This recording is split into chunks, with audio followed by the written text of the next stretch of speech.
Telugu Desam party ఎమ్మెల్యేలు ఉన్న చోట జనసేన పార్టీ నాయకులకు కార్యకర్తలకు అవమానం జరుగుతూ ఉంది. కానీ జనసేన ఎమ్మెల్యేలు ఉన్న చోట ఏమో తెలుగుదేశం పార్టీ వాళ్ళకు బ్రహ్మాండమైన గౌరవం దక్కుతూ ఉంది.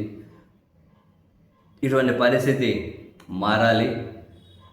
ఎందుకు అవమానాలు పడుతూ ఉండాలి? మేము ఈ విషయాన్ని మా అధినేత దృష్టికి కూడా తీసుకెళ్ళాము అని చెప్పి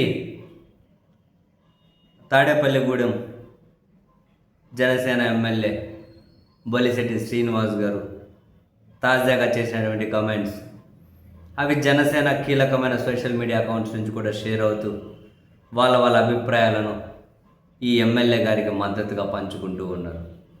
నిజంగా ఎమ్మెల్యే గారు ఈ వ్యాఖ్యలు చేసిన అదే రోజే కావచ్చు, బహుశా ఒక రోజు ముందు వాళ్ళ పార్టీ అధ్యక్షుడు చేసినటువంటి కామెంట్స్ కనుక చూస్తే, జనసేన ఎమ్మెల్యే ఈ కామెంట్స్ చేసిన 24 అవర్స్ ముందు వీళ్ళ అధినేత చేసినటువంటి కామెంట్స్ కనుక చూస్తే ఖచ్చితంగా ఈ ఎమ్మెల్యే వాళ్ళ అధ్యక్షుడిని హర్ట్ చేస్తున్నట్లే.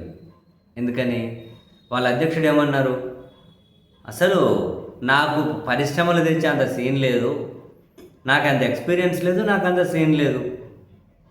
చంద్రబాబు నాయుడు గారు అయితే దార్శనికుడు, చంద్రబాబు నాయుడు గారు అయితే అద్భుతమైన నాయకుడు, చంద్రబాబు నాయుడు గారు అయితే పరిశ్రమలు చేస్తారు, పెట్టుబడులు చేస్తారు, ఇవన్నీ కావాలి కాబట్టి చంద్రబాబు గారికి మద్దతు ఇస్తాం. నాకు తెలిసి ఒక కల్ట్ ఫ్యాన్ కూడా ఇంత ఓపెన్గా బహుశా కమెంట్స్ చేయరు, ఏదైనా సోషల్ మీడియా కార్యకర్తలు తప్ప. అంటే చంద్రబాబు నాయుడు గారికి ఒక కల్ట్ ఫ్యాన్ అయిన జనసేన అధ్యక్షుడు.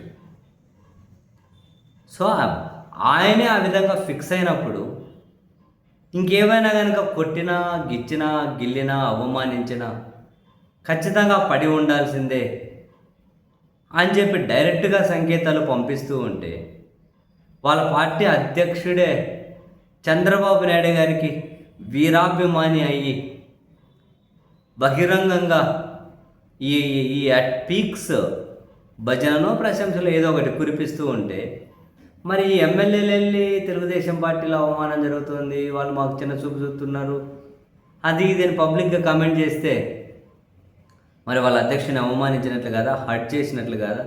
ఏదైనా ఉన్నా పడి ఉండాలి, ఏదైనా ఉన్నా కనుక కిముఖం అనుకొని ఉండాలి. అరే నేనే ఆయన మీద అంత అభిమానం చూపుతున్న మధ్యలో మీదేంది లొల్లి అని చెప్పి ఆయన అనుకోరా? మన జనసేన పార్టీ వాళ్ళు కాదుకూడదంటే వెళ్ళిపోండి పార్టీ నుంచి, అంతేగాని మాకు అది లేదు ఇది లేదని చెప్పి బహిరంగంగా అసంతృప్తి వ్యక్తం చేస్తే, బహిరంగంగా మాట్లాడితే నేను ఊరుకోను అని చెప్పి ఆయన ఇప్పటికే చాలాసార్లు చెప్పి ఉన్నారు. సో ఎవరికైనా ఇక్కడ డౌట్ రావచ్చు, అరే మరి అంత చంద్రబాబు నాయుడు గారే చేతనైతే, ఆయనే దార్శనికుడైతే, ఆ పార్టీని అద్భుతమైతే మరి జనసేన పార్టీ ఎందుకు, ఈయనెందుకు, ఈయన వెనకల మనమెందుకు మద్దతు ఇవ్వాలని చెప్పి ఎవరికైనా జనసేన వాళ్ళు కూడా అనిపించవచ్చు. అలా అనిపించిన వాళ్ళు వాళ్ళ ద్వారా వాళ్ళు చూసుకొని వెళ్ళిపోతున్నారు. అలా కనీసం అనిపించలేని మినిమం బేసిక్స్ గణిత లేని వాళ్ళు ఆయన పట్టుకొని వేలాడుతూ ఉండొచ్చు, అది వేరే విషయం.